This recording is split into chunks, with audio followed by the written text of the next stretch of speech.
တီလာနဲ့ဥပုပ်ဆိုတာကတော့တကယ်တော့အတူတူပဲလေဥပုပ်ကိုလည်းတီလာလို့ခေါ်တာပဲ၅ပါးတီလာနဲ့7ပါးတီလာဒီလိုပဲခွဲရမှာလေ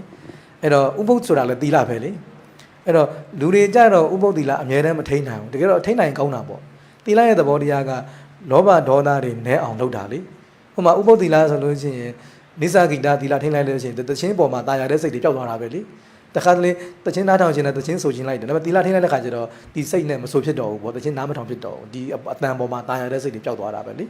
နောက်ဥစ္စာသနာမဟာသနာဆိုလို့ရှိရင်လည်းနေစရာနေရာနဲ့ပတ်သက်ပြီးတော့အရန်ကြီးကျက်ခန္ဓာတဲ့ဥစ္စာတွေမှာတာယာတဲ့စိတ်တွေပျောက်သွားတာပေါ့အဲ့တော့တီလာဆိုတာကကိလေသာကိုနော်ချော့ချတဲ့သဘောပဲပေါ့နော်အဲ့တော့၅ပါးတီလာကအမြဲတမ်းကျင့်ရမယ်တီလာ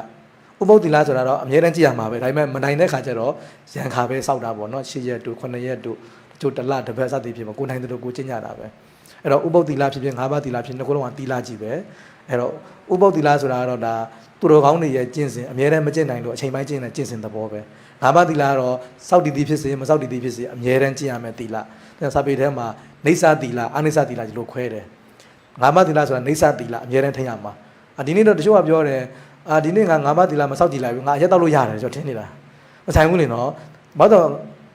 လောကဝိသနဲ့ပဏ္ဏတိဝိသခွဲတယ်လေလောကဝိသဆိုတာကစောက်တည်တည်ဖြစ်စေမစောက်တည်တည်ဖြစ်စေအကုသိုလ်ဖြစ်တယ်စဉ်းစားကြည့်လေ